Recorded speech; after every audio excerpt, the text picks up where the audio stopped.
En efecto, la Plaza de las Letras, 4x9, 9 episodios ya, capítulos de la 4ª temporada de la Plaza de las Letras. Es un no parar, la feria constante, o sea, la alegría, el confeti, los algodones de azúcar. ¿Queréis pararme? Yo es que te dejo hablar, me quedo obnubilada. Sí, va a ser eso. iba a escuchar la sintonía del programa, la sintonía, y ya que me entra una alegría, cuando escucho. Javier Arandes y Alicia Moy, gracias. ¿Cómo estáis? Pues estaba yo muy bien. También. Aparte de, después de recoger los ecos del programa anterior, de opiniones un poco de todo tipo, que se ha abierto debate, pues creo que es la función de este programa y de este podcast, Pues el abrir debate sobre temas. El único eco que conozco es de Dolphin. Referencia para los muy, muy cafeteros. Yo soy Aitor Vilán de Miguel, esto es la Plaza de las Letras. Javier, ¿de qué vienes a hablarnos hoy? Vale, vamos allá. Vamos allá. Os voy a contar tres acontecimientos luctuosos. Vaya. En 1980, Mark David Chapman... ¿Se llamaba 2 veces David? Perdón, no, es que tenía... Podría... Su Podría madre haber tenía sido, TOC, ¿no? su madre tenía un TOC y le puso 2 veces David, pero no. Podría Mark ser. David Chapman dispara 5 veces por la espalda a un hombre, dándole muerte. En 1981, John Hinckley dispara a un señor mayor, queriendo matarlo, con la fortuna que tiene este hombre de que la bala se aloja entre la axila, una costilla y queda a escasos centímetros del corazón y el hombre no muere. Y en 1989, Robert John Bardo da muerte de un disparo a una joven. ¿Qué tienen en común estos 3 crímenes, estos 3 hechos luctuosos? Que fueron todos en Estados Unidos y que en Estados Unidos las armas se pueden comprar en la ferretería. Eso en la ferretería, o te salen en estas máquinas del gancho, ¿no? Y te sale, le has tocado una pistola. Le ha tocado una Le pistola. has tocado una me parece- pistola. me parece bravo. Te sale en los kinder. te sale. En la tómbola, ¿no? Bueno, pues estos 3 crímenes lo que tienen en común es que cada una de las personas que los cometieron, cuando se le detuvo, llevaba encima un ejemplar del Guardián entre el Centeno. Amigo, ya sabía yo que había truquito. Mark David Chapman, en 1980, asesina a John Lennon. Merecido, ¿eh?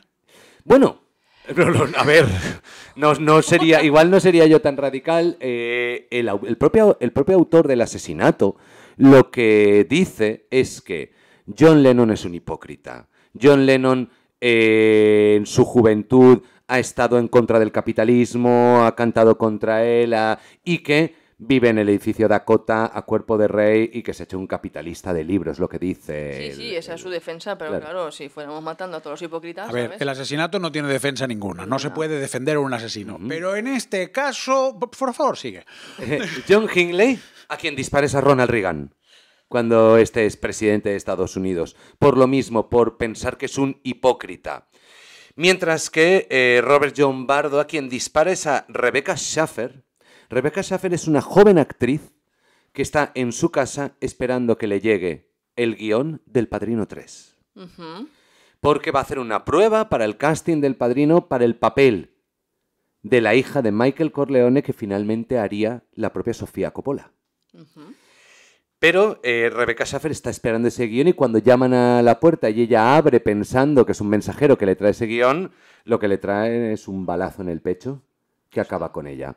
Esos 3 asesinos, o esos 3 criminales, se les encuentra un ejemplar del Guardián entre el Centeno y los 3, en distintas versiones, acaban diciendo lo mismo. Holden Caulfield, que es el protagonista del Guardián entre el Centeno, les muestra que no hay que tener respeto a los hipócritas, que no pueden tener cabida en este mundo, que la gente tiene que ser mucho más sincera. Y para ellos, las 3 personas con las que han atentado son unos hipócritas. Pero no va por ahí, ya sabemos, esto genera una cierta controversia. Hay una película que se llama Paranoia. ¿Paranoia? No, Paranoia es la que tengo yo. Conspiración. ¿Qué conceptos tan Paranoia. diferentes? Conspiración, que está interpretada por Mel Gibson y Julia Roberts, Yo creo que me suena. en la que Mel Gibson quiere que le detengan por un determinado tema para poder informar al FBI de algo. Pensaba que era porque era una mentirosa. No, y entonces Julia Roberts le da la idea. Dice, ve a cualquier librería y compra un ejemplar del Guardián entre el Centeno. Ostras, hasta ese punto bien llegado, claro.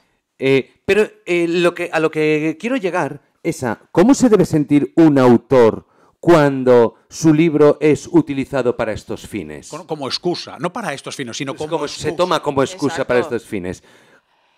A ¿Cómo ver. creéis que se sentiría el propio Jerome David Salinger con estos hechos? Jodido. No sé, sí, Jodido. jodido. Es decir, no hay ningún asesinato que esté justificado por la lectura de ninguna obra. Bueno, Salinger ya de por sí es un personaje... Turbio. Sí, turbio, controvertido, una persona que escribe su única novela a los 32 años, que es El Guardián del Centeno. Es una novela que tiene un Mucho éxito éxito. creciente, pero el éxito verdadero le llega a partir de los años 80 con este tipo de hechos. Su propio editor llega a decir, le costó 10 años escribirla y la odió durante toda su vida. El propio Salinger hablaba de que la fama que él le había traído la novela, él no la quería. Sí. Él Bueno, no... se comportó de manera muy coherente. Él no fue un hipócrita. No, él se retiró en un... Sí, se creo recordar escondió, que era una sí, cabaña sí. en los montes de Vermont, Sí, sí. en un pueblo de 1.500 habitantes. Él rechazaba el éxito de la novela, su propio rechazo, su propia figura como escritor. Lo que no rechazaba eran los cheques. Hombre, ¿qué Bueno, quiero es que hay decir? que vivir. Eso no lo rechazaba. Hombre, pero es que eso es fruto del trabajo. Claro. A mí me parece que es muy coherente. Pero sí que llegó a afirmar que su novela fuera tan famosa por estos luctuosos hechos le había llenado de amargura, le había llenado de dolor, porque evidentemente él nunca había querido crear algo que abanderara causas como Claro, estas. es que una cosa es que tu novela tenga un éxito flipante y que hayan 3 casos de estos, ¿no? De repente, y otra cosa es que tu novela empiece a tener un éxito abrumador a raíz de esto. Claro. Ahí ya cambia la perspectiva del autor. Porque en la primera puedes decir, bueno, mira, me han tocado 3... Loquitos. En cambio- Sí, y en la segunda, no sé, en la segunda versión. ¿Qué pasaría si a un autor contemporáneo, de los que están en las librerías tratando de abrirse camino, le pasara eso? Es decir, alguien utilizara sus libros como una excusa, un argumento para cometer sus locuras. ¿A día de hoy? Sí.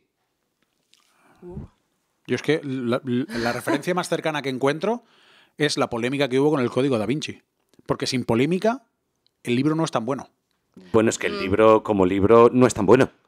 Lo que pasa es que, perdón, o sea, es un libro de entretenido, De de consumo entretenimiento, rápido totalmente, y sí, con sí. un misterio interesante y Sí. demás. Literariamente no es de mis favoritos. Pero, indudablemente, esa polémica le benefició. Efectivamente. A día de hoy, yo me lo pregunto a mí mismo, a mí me gustaría que una polémica beneficiara alguno de mis libros y en algunos casos... La respuesta Depende de la es- polémica. No, yo creo que no. ¿Toda polémica? Yo aquí voy a romper una lanza diciendo una frase que no está en el Quijote, que es ladran Sancho, luego cabalgamos.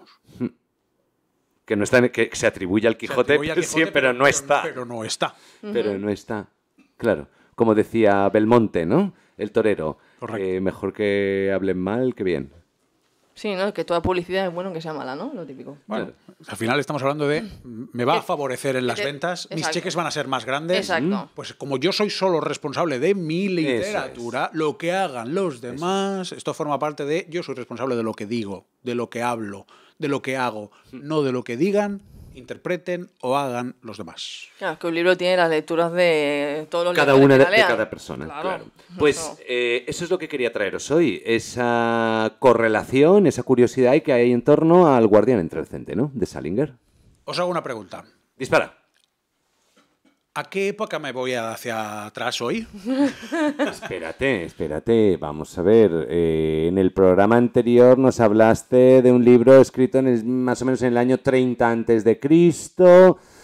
También nos hablaste de la... Yo creo que te vas a remontar, pero no te vas a remontar a antes de Cristo. Apuesto por después de Cristo. Muy bien, tú, Alicia, ¿qué crees? Yo diría atrás, ¿eh? Atrás de Cristo, Pero porque es que estás muy cómodo ahí. soy muy cómodo, es verdad. Yo antes de Cristo estoy muy cómodo. Todo lo que viene después de Cristo me incomoda. No. Todo. Es un hecho. Todo. Todo. No, me voy a ir al siglo XV. ¡Wow! ¡Qué Ayer, salto, bueno, eh! Me voy Oye. ayer. ¡Qué salto! ¡Qué moderno! ¡Qué moderno! ¡Qué sí. moderno! Nunca Oye, mejor dicho. ¡Qué moderno! Qué tristeza la mía. Qué fama. ¡Qué barroco todo! Sí. Os voy a hablar de lo que cambió Europa, una traducción literaria. Ahí lo Wow. llevo. Y justamente En este momento. en sí. este momento de polémica con las traducciones. Correcto. Os voy a hablar de William Tyndale, que evidentemente el que no lo conozca no sabe quién es. Como es mi caso. Evidentemente, Como es exacto. mi caso. William Tyndale es el hombre que cambió para siempre la literatura y la religión en el mundo. Wow. Desarrolla, Es por el favor. hombre que permitió que el vulgo leyera la Biblia. Mm. Porque hasta el siglo XV la Biblia solo estaba en latín. Solo la podía leer el clero, con lo cual la interpretación de las escrituras sagradas solo la podía hacer el clero. Y este hombre, que acabó condenado a muerte y muerto Ostras. por lo que hizo, tradujo la Biblia al inglés. Ajá. Vamos a explorar, como digo, este episodio crucial de la historia de la religión, la literatura y la libertad de pensamiento. Y es, como digo, la traducción al inglés del latín de la Biblia, en una época en la que la lectura solo estaba restringida al clero. En la Europa del siglo XVI, estamos hablando de 1517, que es cuando llega la Reforma Protestante, la Reforma de Martín Lutero, todo esto cambia, porque hasta entonces era la Iglesia Católica la que tenía el monopolio sobre el acceso a las escrituras sagradas. Pero Martín Lutero en 1517 cambia el panorama con su reforma y uno de los pilares del movimiento protestante precisamente era que las escrituras debían ser accesibles para todos, permitiendo que cada uno de los lectores las interpretara a medida de sus propias opiniones. En este contexto, William Tyndale, que era un erudito y culto inglés, evidentemente súper influenciado por las ideas de Lutero, decide emprender la traducción de la Biblia al inglés, algo que evidentemente estaba prohibido, pero más si cabe Vale. en esa Inglaterra O absolutamente... sea, que asumió el riesgo, lo hizo por su cuenta y riesgo, ¿no? Vale, vale. Efectivamente. La oposición a esta tarea era feroz y eso provocó que Tyndale en 1524 se exiliara en Alemania para llevar a cabo su traducción, alejándose de las autoridades inglesas que lo consideraban un peligro y que evidentemente iban a por él.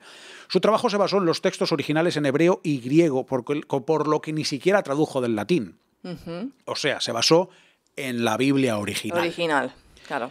Lo que marcó una diferencia significativa respecto a las versiones anteriores que se habían traducido del latín. En 1526 publicó el Nuevo Testamento en inglés y es una obra que circuló clandestinamente en Inglaterra, a menudo escondida en cargamentos de mercancías. La traducción de Tyndale era clara, era directa, estaba escrita, y esta es la parte importante, en un inglés absolutamente accesible. No utilizó un inglés culto, sino en un inglés absolutamente accesible para el vulgo. Vuelvo a decir la palabra que es una de mis palabras favoritas.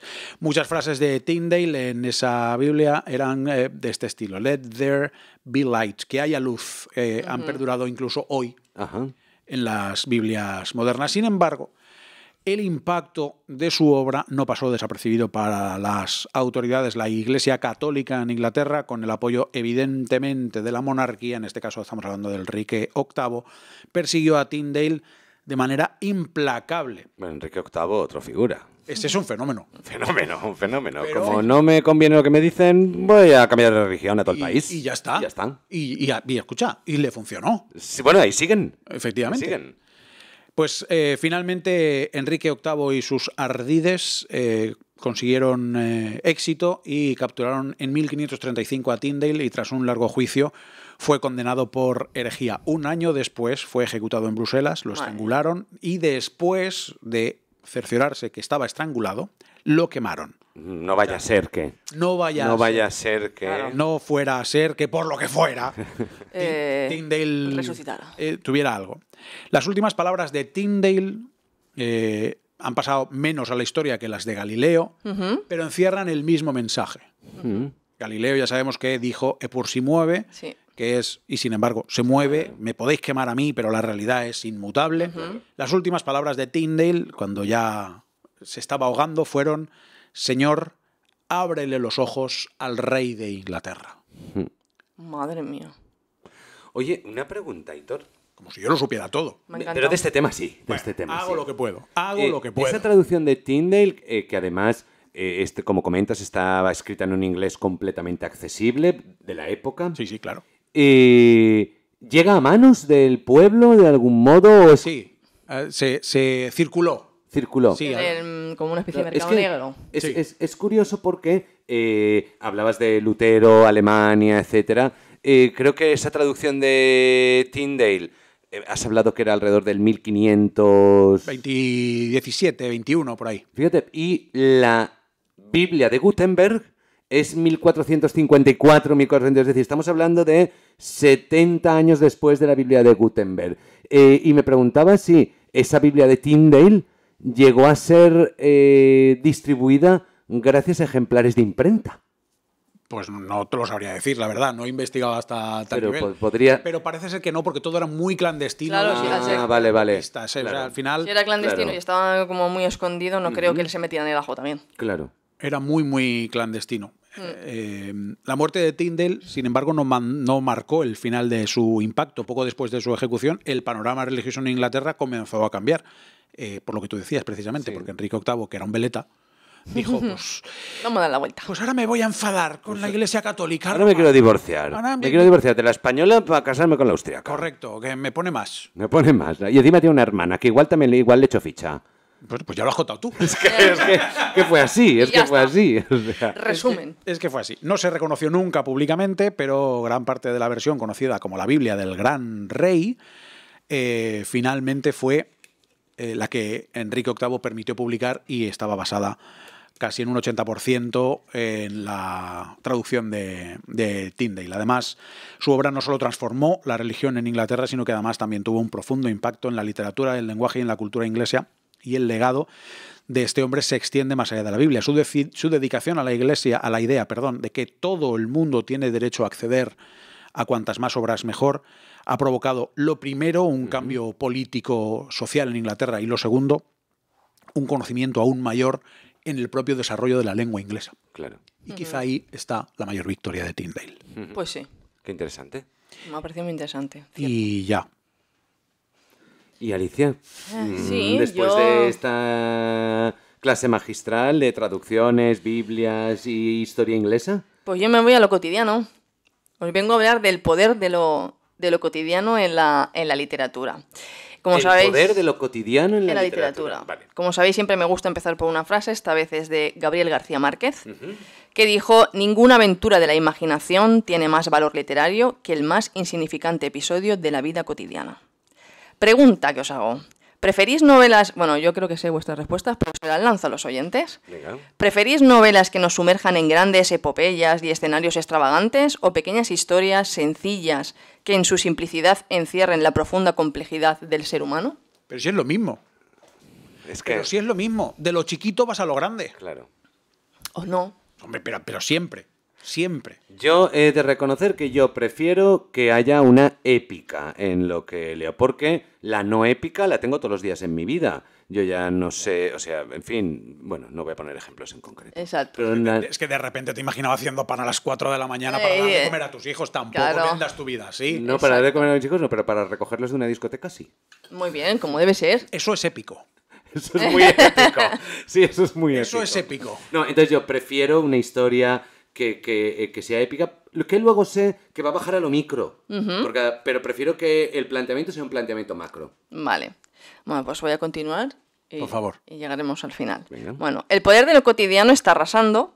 Esto es una tendencia que se está dando en la narrativa actual. La gente busca empatizar con los personajes protagonistas y para ello es mucho más fácil lograr un acercamiento desde situaciones y emociones comunes que desde otras más extraordinarias o peculiares. En un mundo hiperconectado, saturado de estímulos, donde se vive por y para el exterior y lo público, las historias que se centran en lo más profundo de los sentimientos y de las emociones humanas nos ofrecen un respiro. los lectores encontramos en estos libros, en estas obras, un reflejo de nuestra propia existencia. La autenticidad está ganando terreno en la narrativa.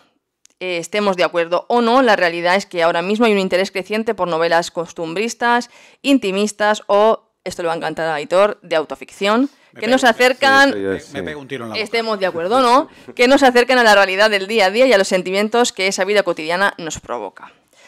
Voy a poner ejemplos. Por ejemplo, 1, 2, 3, responda otra vez. una correctora repitiendo, no lo hagan en sus casas. Cara de pan, de Sara Mesa, publicada por Anagrama. Sí. Todas las novelas que digo, recomendadísimas. Lo lanzo ya.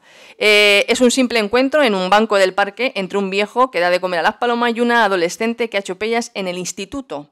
Pero esto acaba siendo una historia incómoda que provoca incomprensión y rechazo. Olor a hormiga, de Reservoir Books, de la que ya hemos hablado, encontramos una historia que nos pone de frente al miedo a la vejez, la soledad y la demencia senil.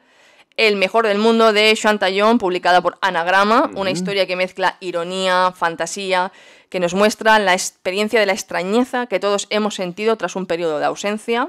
Y Los asquerosos, brutal, de Santiago Lorenzo, Blackie Books, una historia de un Robinson Crusoe moderno, ambientada en una aldea abandonada en la España vaciada. Dígame usted. ¿Hay algo más cotidiano que la venganza, el amor, la muerte, la injusticia? No.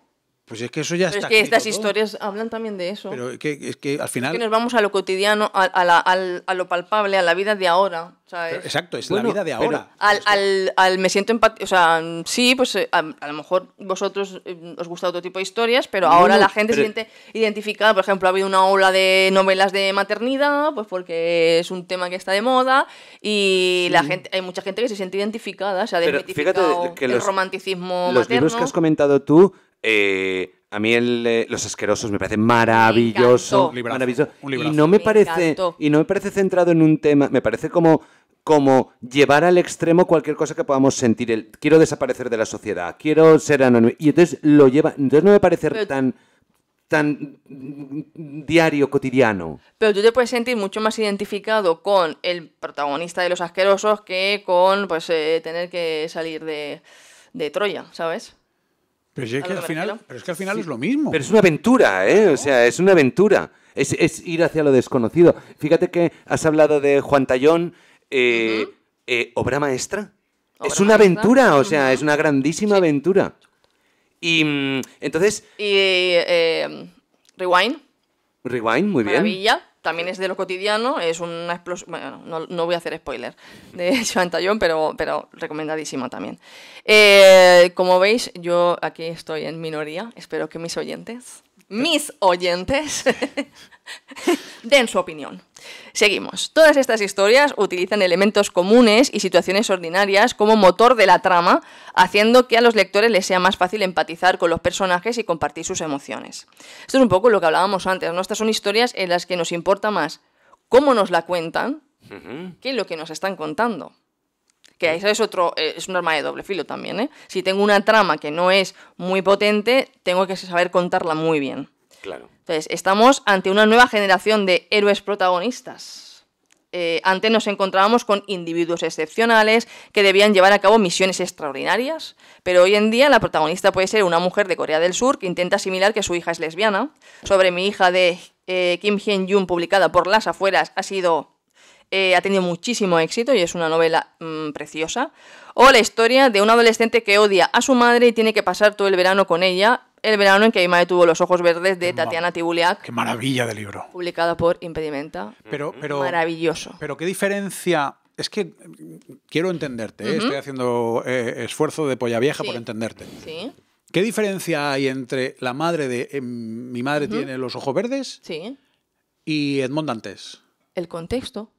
Pero es que la historia es la misma. Bueno, es que llevamos contando la misma historia 10.000 años. Llevamos claro. contando de argumentos universales. Es lo que funciona y lo seguiremos repitiendo. Claro, es Podemos hablar de ello en un programa. Claro, pero es que Pero aquí el matiz no es lo cotidiano, aquí es el matiz es contexto. cómo se está contando. Aquí el contexto es una señora que se encierra con su hijo en Francia, porque es una historia de perdón, de duelo, La historia es maravillosa. etcétera. Preciosa. Es un libro excepcional. En el que todo el mundo se puede sentir identificado. Claro, pero es que todo el mundo se siente identificado también con Edmond Dantes. ¿Tú crees? Pero a no, ver, pero- en el sentimiento de venganza y tal, Pero, pero por supuesto, está más lejos de lo que nosotros conocemos Claro, ahora. está más lejos de nuestra ¿sabes? vida cotidiana. Está mucho más lejos. está más lejos de nuestra cotidianeidad. Pero, Claro. pero los motivos, lo que subyace al ejercicio de identificación que supone la empatía, los entendemos todos, Ya, pero tú empatizas todavía más en algo que lo has podido vivir. por falta de cultura. No, que lo has podido vivir. Yo creo que sí, yo creo Pero que si sí. ya lo he Pero yo no- vivido, yo no he pero si ya tenido lo he la vivido, vida ¿por qué de- quiero leerlo? Pues no sé, porque hay gente que lee para sanar. O sea, Sí, ya. No estamos en tu contra, Alicia, No, nos no. encanta. lo parece. No estamos en tu contra.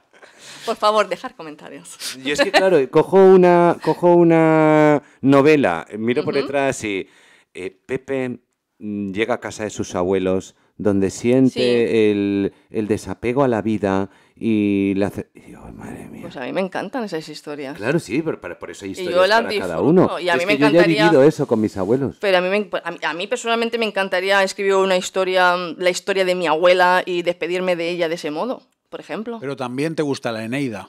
También me encanta la Eneida. Esa es la clave. Hombre, claro, pero si es que yo os estoy hablando de que esto es lo que se está llevando ahora, porque es así. Ahora lo cotidiano, pero no te estoy quitando razón en que, bueno, por supuesto, Efectivamente, por supuesto. no te voy a quitar razón. Ay, Pero, y una pregunta, Dígame. capciosa. Dígame, Súper capciosa. dígame. Y todas estas personas que escriben autoficción en un tema cotidiano y Pero demás... no, escribir cotidiano no tiene por qué ser autoficción, ¿eh? Vale, pues todas las personas que escriben cotidiano sobre un tema Costumbrista. costumbrista pequeñito, un tema micro que nos puede afectar. Nos vamos a lo micro en lugar de a lo macro, sí. Vale. Comenta. Son personas también... bueno, entiendo que si Intensísimas. veo... ¿Cómo? intensísima. Claro. No, es decir, entiendo que si veo esos libros en la librería es porque son personas que quieren vender libros, Sí, que quieren... Sí, sí. que quieren... Sí. Probablemente que quieren vivir de la y literatura. lo venden. Sí, sí. O sea, quiero decirte que no es solo un recogimiento individual para sanar. No, es no, solo no, no, eso. no. Lo que pasa es que ellos se enfrentan, es su manera de enfrentarse a algo a través de la literatura, transitar a través de una novela, que también existe, igual que existe la escritura terapéutica, que no es este caso. Pero hay gente a la que le apetece hablar de algo y a partir de ahí va tirando el hilo y crea una novela. Pero voy a decir una opinión súper impopular. Te iba a decir, por ejemplo, Olor a hormiga, 4ª edición, lleva un año.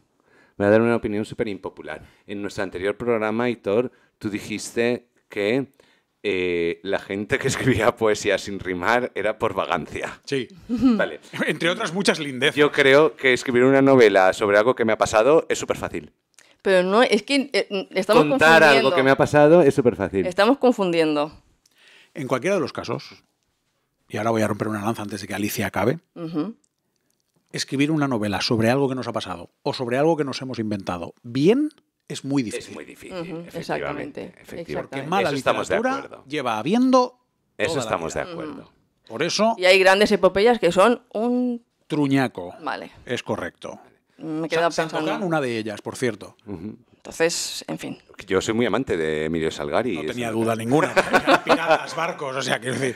Por favor, Alicia, termina. Sigamos. Desde un punto de vista sociológico se observa un interés por lo micro frente a lo macro, se pone el centro de atención más en el individuo y menos en la comunidad, intentando comprender la sociedad desde la singularidad. La persona en un marco concreto del tiempo. Esto ayuda a pensar que cualquier cambio es posible, porque es más fácil creer en una transformación individual que en el cambio de toda una sociedad. En definitiva, estas historias nos ofrecen una visión esperanzadora de cambio y mejora. Son novelas de personaje que precisan de cierto mimo a la hora de escribirlas porque la narración debe de saber transmitir emociones y sentimientos. Como, por ejemplo, nos demuestra Han Kang, de la que ya hablé, premio Nobel de este año, con La clase de griego, publicada por Random House, en la que cuenta la historia de dos personajes que sufren, que han perdido su identidad y la ilusión de vivir, cada uno por sus razones. Él ha perdido la discapacidad visual, se está quedando ciego, y ella ha perdido la capacidad de hablar. Entre uno y otro intentan encontrar el consuelo y dejar atrás la angustia que arrastran. En estas narraciones, la acción... Es que. Creo que Javier y yo hemos pensado Pero eso no era una película. No me chilles, que no te veo. eso mismo. Madre de Dios. Del negrito Y así- de Richard Pryor. Así es como me curro yo mis temas. para venir aquí, que se rían de mí. Perdón. Aquí estamos dos tontos. Os recomiendo la novela mogollón, Dos ¿eh? tontos O muy sea, tontos, yo sé sí, que habrá dos gente que se la tontos muy lea, tontos. por favor. Ahora mismo son dos tontos muy tontos. Sí, voy a seguir. Yo sigo. Vamos acabando. En esta narración la acción no desaparece, pero se redefine, no se centra en grandes giros argumentales, sino en acciones pequeñas, con una gran carga emocional, psicológica y social. Lo importante no es el acto en sí, sino el universo emocional y reflexivo que se desprende de él. Por ejemplo, en Intimidad de Hanif Kureishi, libro que se ha publicado con Anagrama, en la que se nos muestra las reflexiones internas de un hombre de 40 años que ha decidido dejar a su mujer Susan y a sus 2 niños pequeños después de 6 años de matrimonio, ¿no? Y aquí hay un torbenillo emocional, etcétera, etcétera. Sí, vamos, lo que pasa en esta finca una vez al año. Bueno, en esta y en Exacto. todas. Todos podéis escribir novelas de estas. Lanzaros. No, todos podemos comentar, probablemente Y que escribir nadie las bien. lea, por favor, o sea, porque son Claro. horribles. Claro. El conflicto suele ser más sutil, pero no por ello menos poderoso. Se traslada y en vez de enfrentamientos físicos, carreras a contrarreloj o persecuciones de coches, lo que hay ahora es un campo de batalla íntimo e introspectivo. Y para finalizar, tenía aquí unas cuantas más, pero bueno, en definitiva, el poder de lo cotidiano está demostrando que las grandes historias no necesitan dragones, no necesitan guerras o conspiraciones, basta con observar de cerca las interacciones más simples entre las personas para encontrar allí un reflejo de lo que significa ser humano. Estas historias nos recuerdan que la vida se encuentra en los detalles más simples y en esas pequeñas conexiones que hacemos unos con otros, además de invitarnos a la introspección, dejando de lado el ruido externo, aunque solo sea por unos momentos. Mira qué interesante, Alicia. Estaba pensando en todo lo que estabas diciendo.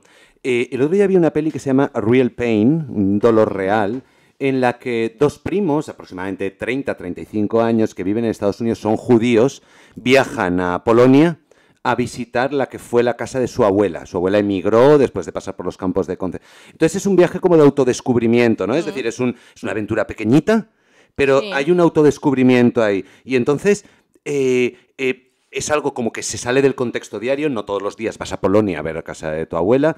Entonces ahí sí que conecto con esas pequeñas historias. Cuando alguien me cuenta, con todos los respetos, que es un padre que se ha divorciado, que tiene que ver a sus hijos una vez por semana, entonces los echa de menos, tal, es que como ya he vivido yo eso, no me interesa. Pero cuando hay una aventura que sí que se sale de lo cotidiano, aunque siga siendo pequeñita, creo, a mí al menos sí que le encuentro... Pues a mí me interesan todas. Claro, porque tú eres muy grande. Eso es así. Qué bien. Vamos a pedir perdón, lo primero, por el ataque de risa infantil ridículo que nos ha dado a Javier y a mí. Y lo segundo, vamos con una estupenda entrevista a una autora muy, muy interesante. Está con nosotros en la Plaza de las Letras Nagore Suárez, que presenta Lo que habita en los sueños, su última novela, una novela que nos lleva a varias ciudades de Europa, San Sebastián y Florencia, y lo mejor que nos puede pasar es que sea ella quien nos destripe qué es lo que nos vamos a encontrar en esta tu nueva novela, Nagore. Bueno, lo primero, muchísimas gracias por invitarme. Y pues en esta novela nos vamos a encontrar la historia de 2 amigas, que son Ava y Manuela, que se van a conocer en la Florencia de 1938, estudiando en una academia para señoritas.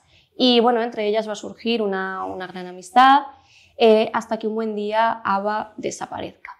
11 años después, en 1952, en San Sebastián, Manuela se va a reencontrar de forma casual en la inauguración de una villa con el último cuadro que Ava pintó. Y a raíz de ahí se va a decidir a buscarlo.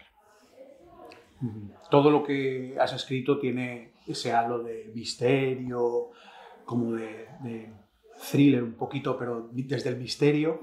¿Cómo de importante es tu formación para eso? Que hasta donde sea, has estudiado ciencias forenses. ¿Cómo de importante es? Bueno, yo creo que precisamente no todo lo que hacemos es lo que hace que escribamos lo que escribimos. Pienso que si no tuviera el bagaje que tengo, pues esta novela sería probablemente diferente. Pero el tema del misterio me viene desde antes, me viene desde muy pequeña. Yo tenía mucho interés ya por los cuentos de misterio, por las historias de terror, y esto se refleja en mis libros. Permíteme, Nagore, gracias por venir. Permíteme que te diga que, siendo fan de la trilogía de los huesos, he sentido una evolución muy grande en ti con esta novela. el trasladar tramas a otros tiempos, el trabajar en dos tiempos distintos, el trabajar esos escenarios tan icónicos, ¿no? Como el San Sebastián de los años 50. ¿Cómo ha sido ese proceso, Nagore? Pues yo creo que el proceso de documentación ha sido muy importante. Y yo soy al final una escritora un poco de ambientes, en el sentido de que yo funciono normalmente con la idea de quiero ambientar una historia aquí. Muy bien. Y después de ahí voy desarrollando. Entonces quería, ¿no?, que estuviera muy bien reflejado pues, tanto la Florencia del 38 como el San Sebastián del 52. Y, por ejemplo, en el caso de San Sebastián he tenido la suerte de que he podido consultar la hemeroteca del Diario Vasco.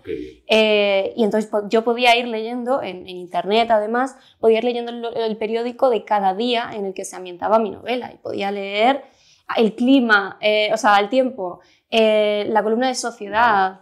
Y todo eso me ha ayudado mucho porque yo quería que más allá de bueno, pues de los hechos históricos, ¿no?, que hay, que son reales, quería que hubiera un puntito más. Yo quería saber cómo respiraba la ciudad en ese momento.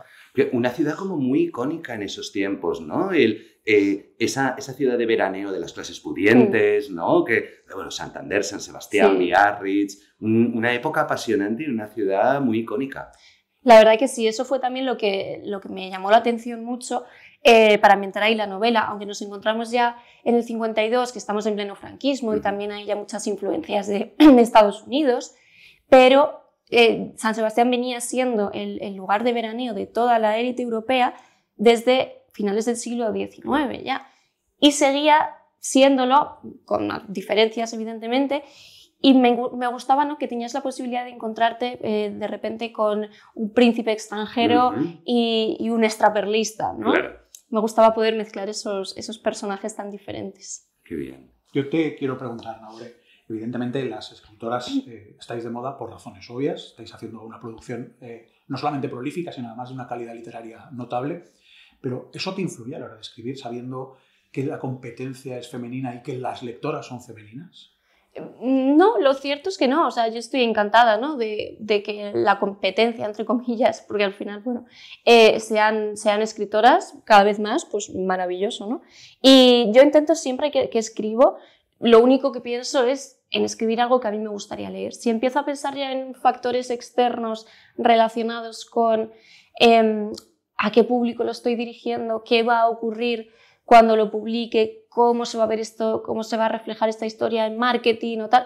Creo que si ya me cuesta bastante centrarme para escribir, si ya empiezo a pensar en todos estos factores que son importantes, es cierto, pero si empiezo a pensarlos ya desde el proceso creativo, creo que me condicionaría. Yo intento que el proceso creativo sea lo más libre posible e intento no pensar en otros temas que no sean como quiero yo, que quede la novela y disfrutarlo y que me guste. Suena un poco romántico, pero es verdad. ¿Cómo te enfrentas al proceso creativo? ¿Cómo escribe una novela Nagore Suárez? Pues con mucha planificación. Para mí es imprescindible, la verdad. Hay autores de todo tipo, pero yo planifico muchísimo.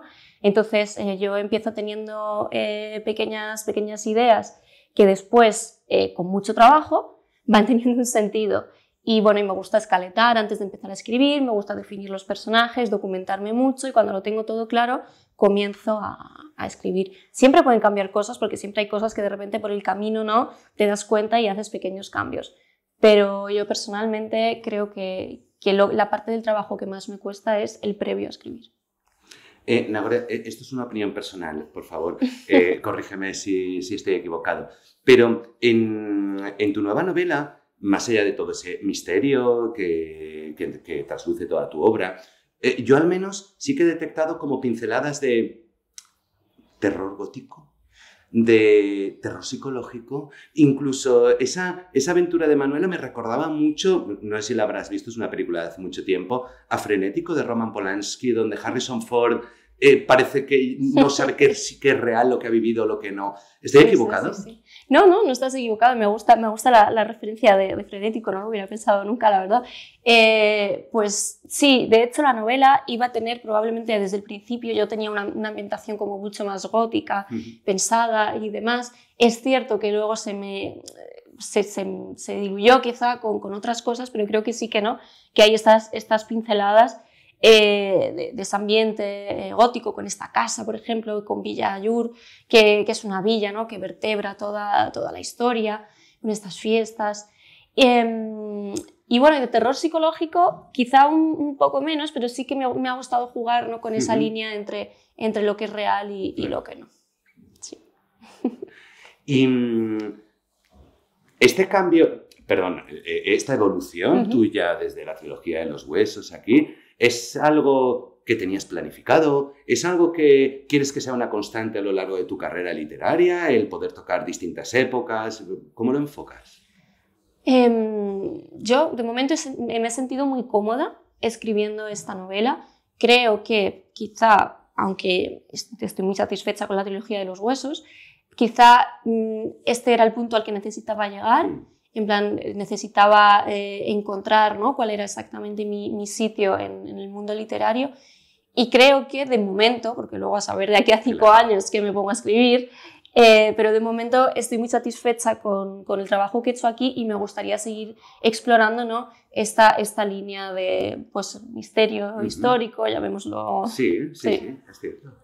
Sí. Haces una reflexión muy interesante, dices que no sabes lo que vas a escribir dentro de 5 años. Es que lo que escribas dentro de 5 años lo publicarás dentro de 7 u 8. Entonces, lo que publicáis nunca es el reflejo de quién sois, sino de quién habéis sido. ¿Cómo te enfrentas a la promoción defendiendo un trabajo que has hecho hace año y medio, 2 años? Bueno, es que para empezar yo ya no soy la misma persona que era ayer, o sea que al final... Bueno, tengo que decir que aunque el libro ha sido 2 años y medio o así de trabajo, realmente no se ha cerrado hace tanto, porque al final yo he tenido las galeradas corrigiéndolas a lo mejor hace un par de meses. A lo mejor a principios de noviembre estaba terminando de corregir galeradas. Entonces lo tengo todavía bastante presente, porque luego yo también pues, he visto el dossier de prensa, tal. O sea que en este sentido estoy cómoda defendiendo esta novela, la siento muy cercana. Si tuviera ahora que sentarme a defender la primera que escribí, pues probablemente sería diferente, porque para empezar es que me la tendría que volver a leer, claro. Porque aunque la gente no se lo cree, el otro día en una presentación que tuve con Espido Freire me decía, bueno, y mencionas tal, no sé qué. Le dije, ¿así? Digo, es que no me acuerdo. O sea, llega un momento en el que después de tanto tiempo completamente sumergida en la historia, mi mente cuando termino borra. Pero te pasa esa dicotomía de, por ejemplo, tú escribiste esto en su momento, que evidentemente ahora lo has revivido mucho pues por las correcciones, las galeradas, los dosieres de prensa, pero que a lo mejor, quizás solo a lo mejor, desde que acabaste esta obra ya tienes en mente otra historia, incluso ya la has comenzado, entonces empiezan a convivir en tu cabeza distintas historias, ahora tienes que volver a esta. ¿Cómo vives eso? Sí, es cierto, la verdad es que... como hace tan poco tiempo que he terminado el proceso con esta, todavía no estoy como del todo inmersa en la siguiente, pero sí que estoy empezando a planificar. Entonces sí que es verdad que tengo que ir como desconectando de una cosa y conectando con otra. También lo bueno de estar en promoción es que estoy todo el día hablando de la novela, entonces lo tengo muy presente. Eso es cierto. Cuando termine la promoción, ahí ya me imagino que habrá un poco un vacío más grande. Te has adentrado un poquito en esa ambientación histórica, que es lo siguiente que vamos a ver tuyo, sin desvelar nada, evidentemente. Pues yo creo que me gustaría seguir con una ambientación histórica, no voy a decir nada más, pero y también con el misterio. Yo creo que lo que he hecho en Lo que habitan los sueños, como decía antes, yo estoy muy satisfecha con el trabajo, a ver qué tal lo reciben los lectores. De momento creo que lo están recibiendo bien y me gustaría seguir por esta línea, por lo menos en el corto medio plazo. Luego, a saber. A mí me ha gustado mucho, Nagore, nos has hablado de ese cuadro de Ava, ¿no? Que en mi mente era un cuadro como una especie de un cuadro onírico, en el que no se sabe muy bien qué se está representando, si el personaje va hacia adelante, va hacia atrás, y todo eso es que al final dota a la novela, no sé si intencionadamente, de ese ambiente onírico que por lo menos yo lo he degustado así. Sí, completamente. Yo creo que la novela no trata de contar una historia completamente realista, es evidente. Precisamente juega mucho, ¿no?, desde el principio con todas estas, con las ensoñaciones, con el mundo onírico. Y creo que hay muchas cosas, ¿no? Fantásticas, por así decir, no fantásticas de que haya dragones y eso, pero pequeños elementos fantásticos que yo he intentado tratar como si fueran cotidianos. Claro. O sea, entonces hay muchas cosas que están ahí, ¿no? Como un poquito por debajo, que se tratan con normalidad, pero que soy consciente de que son elementos que no son realistas. Y el cuadro, que está inspirado en los cuadros del surrealismo, de pintoras pues, como Leonora Carrington o Remedios Varo, por ejemplo. De hecho, el personaje de Ava está inspirado, algunos momentos de su vida están inspirados en la vida de Leonora Carrington. Y me gustaban mucho esos cuadros, ¿no? Que, pues justo, pues que tenían muchas influencias del mundo de los sueños, de la mística, y que al final eran esas representaciones, ¿no? tan subjetivas. Claro. Misterio, elementos fantásticos sin dragones, nos lo ha dejado muy claro, y sobre todo trabajo. Se nota en las letras de Lo que habitan los sueños, de Nagore Suárez. Muchas gracias. Muchísimas gracias. Gracias, Un placer. Nagore. Gracias. Bueno, pues otro programa que se nos va, otro programa que se ha ido, volandito, volandito, volandito, no me chilles que no te oigo. Exacto. Eso es. Han sido temas muy interesantes.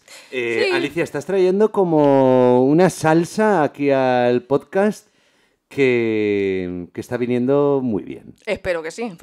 Alicia Moy, muchas gracias. De nada. Javier Alandes, muchas gracias. Placer. Yo soy Aitor Pilán de Miguel y me he equivocado, no volverá a ocurrir.